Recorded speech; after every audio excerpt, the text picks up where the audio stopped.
चौकी लगाते हो और चौकी पर सबके काम हो जाते हैं पर अपने कार्य नहीं बनते। बहुत बच्चों की प्रॉब्लम है और बहुत बच्चों के साथ ऐसा हो रहा है। शायद कहीं ना कहीं बहुत सारे सब्सक्राइबर्स जो हैं ये सवाल कर रहे हैं और भाई मैसेज पे मैसेज आ रहे हैं कि ऐसा क्यों होता है कि भगवती हमारे कार्य बनाती नहीं है और दूसरों के बना देती है। अब जो चौकी पे लोग पुच्छा लेने आ रहे हैं उनकी भी यही समस्या है कि मुझे यही नहीं पता चल पा रहा है कि मेरे साथ क्या हुआ है। किसी ने मेरी शक्तियां बांध दी हैं या फिर मेरे देवी देवता घर छोड़ के चले गए हैं या फिर हमारे देवी देवताओं को किसी ने तंत्र मंत्र के द्वारा हमारी भक्ति की शक्ति को खंडित कर दिया है। तो ऐसा क्या कारण है कि चौकी लगाने के बावजूद हम दूसरों का भला कर पा रहे हैं, जगत कल्याण की गद्दी लगा रहे हैं, हमारा स्वयं का भला नहीं हो पाता, कार्य क्यों रुक जाते हैं। और हम तो बहुत ज़्यादा भक्ति करते हैं, हमारी जितनी भक्ति तो शायद ही कोई करता होगा, उसके बावजूद भी हमारे कार्य खुद के नहीं बन पाते, लोगों के कार्य हो जाते हैं। तो इन सभी विषयों पे आज इस वीडियो में चर्चा करने वाले हैं। जय माता की सभी को। वीडियो अगर आपको पसंद आती है तो चैनल को लाइक शेयर और सब्सक्राइब जरूर कर दिया करें ताकि आपके साथ साथ अन्य लोगों को भी जानकारी मिले और उन लोगों का भी भला हो सके। तो चलिए जी, देखो बहुत सारी माँ बहनें ऐसी हैं जो चौकियाँ लगा रही हैं पर उनकी एक ही प्रॉब्लम है कि लोगों का कार्य निकल जाता है, हमारा नहीं। बहुत सारे भाई भी ऐसे हैं जो इसी समस्या से ग्रस्त हैं कि हम काफ़ी टाइम से, हमें 4 साल हो गए, 5 साल हो गए पर हमारा भला नहीं हो पा रहा। कहीं ना कहीं हमारे कार्यों में रुकावट हो जाती है और फिर हम दोबारा हमें गुरु बनाने पड़ते हैं। कहीं कहीं हमने गुरु बदल लिए हैं फिर भी जो हमें रास्ता नहीं मिल पा रहा है। पता नहीं क्या समस्या है। गद्दी भी लगा ली है, शक्ति के पूजन भी करते हैं, अखंड ज्योति भी लगा ली है, जाप भी प्रॉपर कर रहे हैं, हवन भी कर रहे हैं, परंतु पता ही नहीं क्या समस्या है। तो सुनिए, पहली बात तो जो भी इंसान अपने गुरु से गद्दी ले रहा है ना और चौकी लगा रहा है, देखो आपके कोई ना कोई गुरु पीर तो होंगे। एक तो होती है भी गुरु से गद्दी लेना, एक होती है शक्ति से गद्दी लेना। शक्ति अगर गद्दी देती है ना तो आपको शक्ति कोई गुरु मान के उसका भोग प्रसाद निकालना होता है। और अगर गुरु से आप गद्दी लेते हो तो गुरु का अंश दशांश उसमें निकलता है। तो लोग क्या कर रहे हैं कि गद्दियां चला रहे हैं। अब जैसे गद्दी पे, आपके यहाँ गद्दी पे कार्य हो गया, किसी का कार्य हो गया तो आपने क्या किया, आपको कढ़ाई मिल गई। अब कढ़ाई मिली तो आपने क्या किया, अपनी शक्ति का, अपने इष्ट का और गुरु का दशांश नहीं निकालना। आपने कढ़ाई लगाई दरबार में और बस आप पास से हट गए। आप जो ऊपर दक्षिणा ले रहे हो, चाहे आपको कोई 100 रुपये दे रहा है, चाहे आपको 1100 दे रहा है, चाहे 500, कितनी भी दक्षिणा आ रही है, तो उसमें दशांश निकलता है। जो आपके गुरु की गद्दी का भाग होता है वो कोई नहीं निकालता। पहला कारण ये होता है। दूसरा कारण, जैसे आपके अंदर शक्तियाँ आती हैं, आपकी शक्ति कहीं भी किसी को भी पूछा दे देती है, किसी को भी आप उपाय बता रहे हो। देखो अगर आपके सिर पे शक्ति आ रही है ना, आप गद्दी चौकी लगा रहे हो, तो आप किसी को भी कहीं पे भी कोई उपाय अगर बता देते हो ना तो सामने वाले का काम फटाफट से हो जाता है, पर आपका तुरंत काम बिगड़ता है। आप जैसे किसी के कार्य खोलने के उपाय बता दिए तो अपना काम बिगड़ गया। इससे क्या होता है कि जैसे हमारा कार्य बिगड़ जाता है, हमारे ऊपर भार इसीलिए आता है कि सामने वाले ने भोग प्रसाद नहीं दिया भाई हमारी शक्ति का, और हमने भी नहीं दिया। अब सामने वाले ने तो दिया नहीं दिया, महीना 2 महीना वेट करके हमें खुद देना चाहिए। तो इसके एक नियम होते हैं, जो नियम आपको आपके गुरु बताते हैं। आप अपनी शक्तियों का नियमित भोग प्रसाद दो, नियमित आपको हवन करने पड़ते हैं।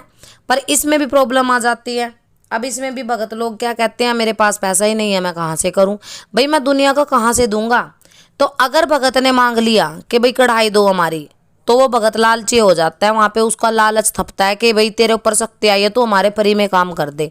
अब फ्री में काम कर रहा है भगत, चलो कोई बात नहीं, करते भी हैं कई भगत लोग फ्री में, पर सामने वाले को खुद से अपनी मर्जी से, ताकि हमारे ऊपर भार ना पड़े, अब उसके मंदिर में जाके कढ़ाई और दक्षिणा जरूर देनी चाहिए। भाई कढ़ाई दक्षिणा दोगे तो अपने, देखो आपने किसी भगत की शक्ति से अपना भला करवा लिया, ठीक है। तो भगत का भी परिवार होता है, वो भी इसी संसार का जीव है, वो भी आपकी तरह परमात्मा की शरण में है, वो भी किसी गुरु से जुड़ा है, उसको भी आगे भाग अंश और दशांश देना पड़ता है। तो जिन लोगों की गद्दियाँ जो है चल रही हैं, दूसरे का काम हो जाता है, अपने अटक जाते हैं, बिगड़ जाते हैं, शरीर में बीमारी आ जाती है, पता ही नहीं चल पाता है हुआ क्या है, शक्तियों ने बंधन किस कारण से लगाया है।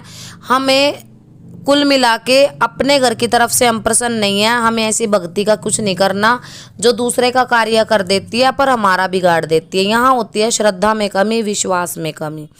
पहली बात तो आप अपने गुरु के स्थान पे जाओ, जो भी गुरुमुख रूप से हैं, गुरु के स्थान पे जाना बहुत जरूरी होता है, गुरु का भाग, क्योंकि शक्ति और गद्दी गुरु से ही चलती है मेरे भाई। और लोग यहाँ पे गुरु को ही भूल जाते हैं।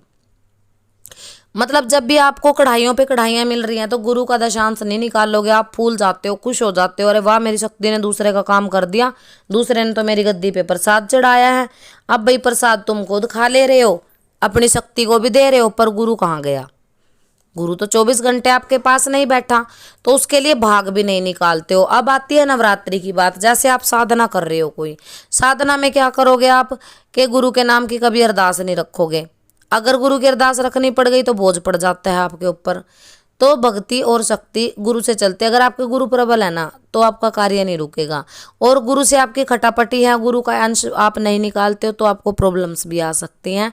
कई बार ऐसा हो जाता है कि जैसे आपको आदेश मिला है कोई और उस आदेश की आपने पालना नहीं करी, यानी कि उसको छोड़ दिया, तो शक्ति क्या करेगी? बंद लगा लेगी अपने, और यही सोचेगी कि भाई चलो जब तुम हमारे कार्य में देरी कर सकते हो, अगर आपने 10 दिन की देरी करी है तो वो सीधी आपकी 10 महीने लेट काम बढ़ाएगी। 10 महीने पीछे चले जाते हो आप, फिर आप सोचते हो कि 10 महीने तक कार्य ही नहीं बन रहा है, हमें संकट आ रहे हैं, दुख आ रहे हैं, हमारी शक्ति तो बांध दी।